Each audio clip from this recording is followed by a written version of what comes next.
भी फैमिली देखेगी। अभी अभी हुई है, आध घंटा हुआ है। दोस्तों, सीमा के घर सुबह सुबह लड़की की पैदाइश हुई है। आपको ब्रेकिंग न्यूज और अपडेट दे रहे हैं कि सीमा हैदर के घर लड़की की पैदाइश हुई है और उसने एक बच्चा हाथ में उठाया हुआ है। आपने वीडियो देखा है। वो लड़की कौन है आपको बताते हैं कि सब लोगों ने काफी दिनों से ये मचाया हुआ था शोर के सीमा के घर बच्चा आने वाला है कोई ना कोई।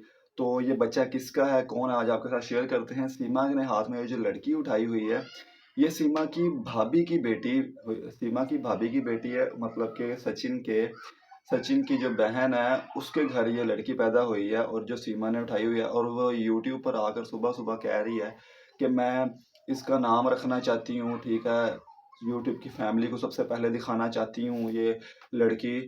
तो भाई, तुम जो बच्चा लेकर फिर रही हो उसका क्या करना है? वो एपी सिंह का है या सचिन का है? पहले उसका तो अपना क्लियर कर लो, क्लैरिफाई कर लो कि वो कौन है।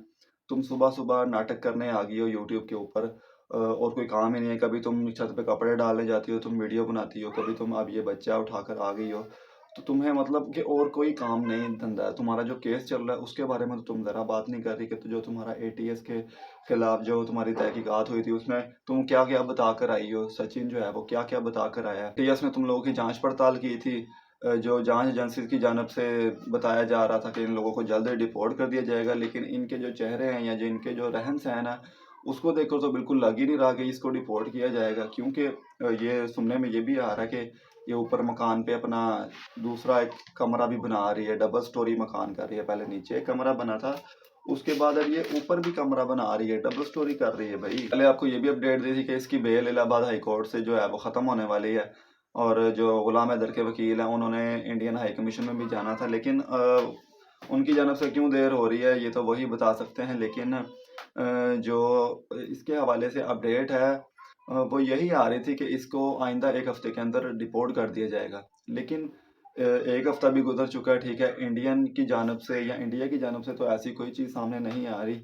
क्यों नहीं आ रही, इस चीज़ का जवाब हम कुछ इंडिया से महिलाएं हैं उनसे जुड़ेंगे, उनसे इस चीज़ का जवाब लेंगे, क्योंकि वो इसके बारे में नॉलेज रखती हैं और वही इसका सही तरीके से जवाब दे सकती हैं कि इंडिया में इसका जो केस था वो कहाँ तक पहुँचा है और इसकी जो भी इसकी कार्रवाई है वो रुक क्यों गई है। पहले अचानक से तेज़ हो गई थी, फिर एकदम से इसकी कार्रवाई में बड़ी खामोशी सी नज़र आ रही है कि कहीं अंदर ही अंदर इसको नागरिकता तो नहीं दे दी। ये भी हो सकता है, क्योंकि भाई इतने आराम से आपके ऊपर केस चल रहा हो, आप इल्लीगल तरीके से आई हो और आप इतने आराम से कभी आप छत पे कपड़े डालने की वीडियो बना रही हैं, कभी आपके घर में बर्थडे हो रही है उसकी वीडियोस बना रही हैं, कभी आप नाच गाना कर रही हैं। मतलब इंसान को ज़रा सी भी टेंशन तो होनी चाहिए ना, कि जब आपके ऊपर इतना बड़ा केस चल रहा हो तो आपके चेहरे से लगना चाहिए। लेकिन ऐसा बिल्कुल भी नज़र नहीं आता। तो हम ये अपडेट आपसे उनसे लेकर हम ये अपडेट आपको फ़ौरन पहुँचाएँगे ताकि आप भी इस अपडेट से बाखबर रह सकें। और एपी सिंह ने अभी एक लास्ट इंटरव्यू में कहा था कि पाकिस्तान दहशतगर्द बनाने की फैक्ट्री है।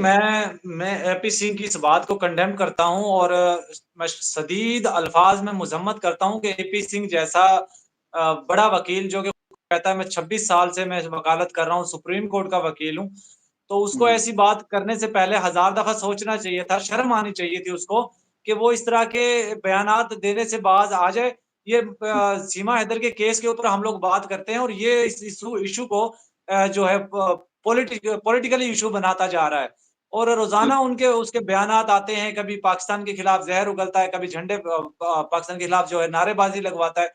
भाई सीमा की अपनी कोई सोच है कि नहीं? वो बोले क्या बोलती है, उसको हम उसी हिसाब से जवाब देंगे। ये जो एपी सिंह कर रहा है इस तरह तो हिंदुस्तान के अवाम के बीच में नफरत ही पैदा होगी, मोहब्बत तो पैदा नहीं होगी।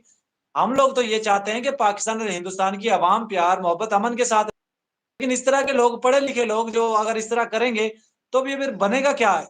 अवाम किस तरह दोनों एक दूसरे के नजदीक आएंगे? तो शर्म आनी चाहिए थी एपी सिंह को इस तरह के बयान देने से पहले 1000 दफा सोचना चाहिए। क्या उसने पाकिस्तान आके ये चीजें देखी है जो इस तरह के बयान देता है? वो एक बिल्कुल। घटिया औरत है, झूठ बोल देती है, उसकी बात पे यकीन कर लेता है। भाई इसको इस तरह के बयान देने से इज्तनाब करना चाहिए और यही मैं एपी सिंह को पैगाम देना चाहूंगा। अगर आप मेरी वीडियो देख रहे हैं तो आपको शर्म आनी चाहिए, इस तरह के बयान देने से पहले 1000 दफा सोचना चाहिए। हमने नहीं कहा, हमने कभी पाकिस्तान से हिंदुस्तान के खिलाफ कोई बुरा भला बोला?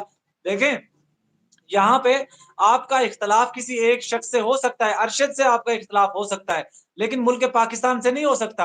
अरशद गलत बोल सकता है लेकिन मुल्क पाकिस्तान गलत नहीं बोल सकता। तो ये उनको सोच इस तरह की बात कतई नहीं करनी चाहिए एपी सिंह को।